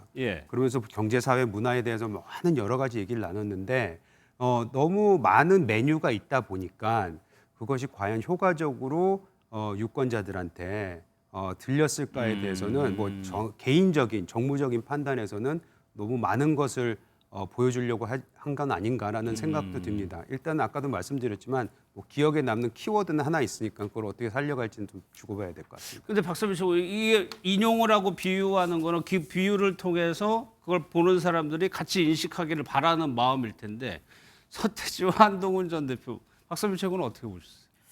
글쎄요, 사실 제가 이제 서태지 씨의 세대는 세대는 아니죠. 아닙니다만 예, 제가 개인적으로 이제 생각을 해봤을 때는 예. 이 서태지 씨를 굳이 언급한 이유가 일종의 어떤 혁신성을 좀 강조하려고 그랬던 것 같습니다. 예. 그리고 사실 한동훈 전 대표가 처음에 어떤 정치권에 등판할 때에도 뭐 70년대생이 온다 이렇게 하면서 이제 86 운동권 세대를 몰아내고 이 70년대생으로 사실 제가 느꼈을 때 젊지는 않지만 예. 이 정치권 안에서는 뭐 70년대생들이 활약을 해야 된다. 그러니까 새로운 세대가 와야 된다. 이렇게 이야기를 하기도 했었거든요. 아마 그런 이미지를 부각하려고 했던 것 같은데 문제는 제가 느꼈을 때에는 좀 구체성이 부족한 것 아닌가라는 생각이 듭니다. 예. 왜냐하면 이미 어떤 뭐 70년대생의 이미지라던가 아니면 뭐 이재명 전 대표를 강하게 공격하는 그런 원색적인 비난의 말이라던가 아니면 뭐 시대를 교체하겠다.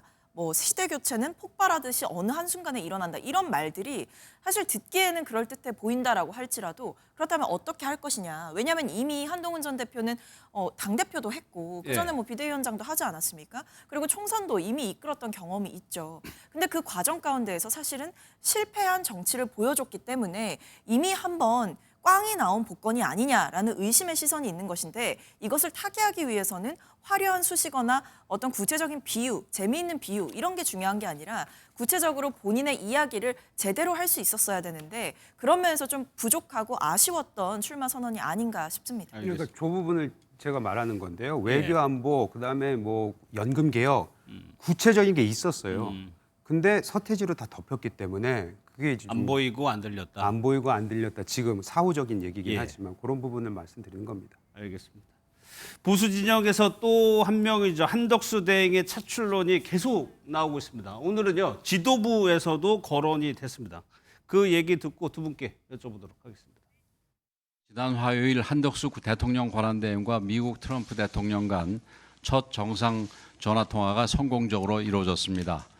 한국과 일본을 우선 협상 대상으로 언급했고 긴밀한 동맹이자 교역 파트너를 우선시하고 있다는 입장을 내놓았습니다. 양국 정상 간 직접 소통을 통해 통상 외교의 돌파구를 마련했다는 점에서 한덕수 권한대행의 대응이 매우 효과적이고 적절했다고 평가합니다. 아주 파렴치한 사람, 이재명 같은 파렴치한 사람을 빼고는 저희들은 모든 분들이 후보 등록하는 것에서 대찬성을 하고 또 뭐 한덕수 대행 같은 경우에도 요즘 뭐 보니까 언론지상에 이름이 계속 오르내리고 있고 또 많은 의원들도 또 그분을 선호하는 분들이 많이 계셔요. 또 주요 국민들도 그렇고 글쎄 뭐 그렇게 보는 분들도 있을 수 있지만은 약간의 리스크는 있을 수는 있지만은 큰 혼란은 없을 것이다 그렇게 생각하고 있습니다.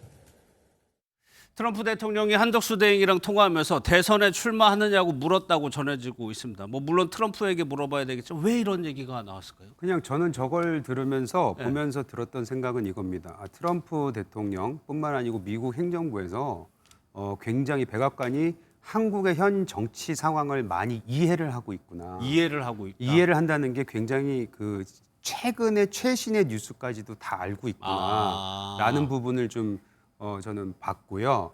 다만 이제 실질적으로 보면은 이제 한덕수 권한대행이 출마할 수 있느냐 물리적으로 시간적으로는 굉장히 안 좋죠. 왜냐하면은 우리는 다음 주면은 이제 후보로서 등록을 해야 되는 것이고 그 안에 한덕수 권한대행이 과연 그럼 사퇴를 하고 할 거냐 안 할 거냐라는 부분 같은 경우가 저는 아직 남은 숙제라고 생각을 하는데 뭐 당내에서 몇몇 의원들이 한덕수 대행에 대한 출마를 좀 적극적으로 움직이는 것은 포착이 돼서 있어요? 있긴 있습니다. 그래서 그것이 아예 실질적이지 않다고 얘기하기는 그렇지만 저는 물리적으로 시간적으로 그리고 상황적으로는 쉽지 않을 거다라고 생각합니다. 박성민 최고께서는 이거 어떻게 보셨어요?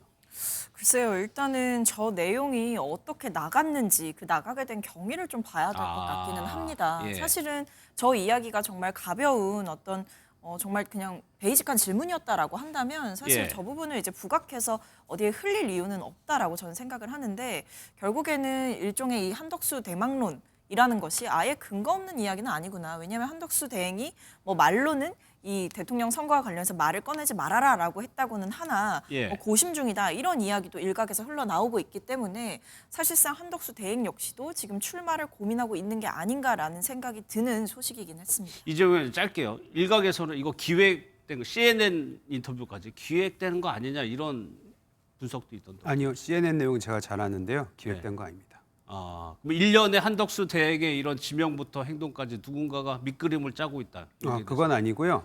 그 트럼프 대통령과의 통화, 뭐 내지는 뭐 인터뷰, 뭐 본인한테 다가갔던 이런 부분들이 순차적으로 그냥 우연하게 일어나면서 그것이 마냥 밑그림처럼 보여지는 부분은 없잖아 있는데 워낙 짧은 기간에 일어났으나 그걸 누가 그린 건 아닙니다. 알겠습니다.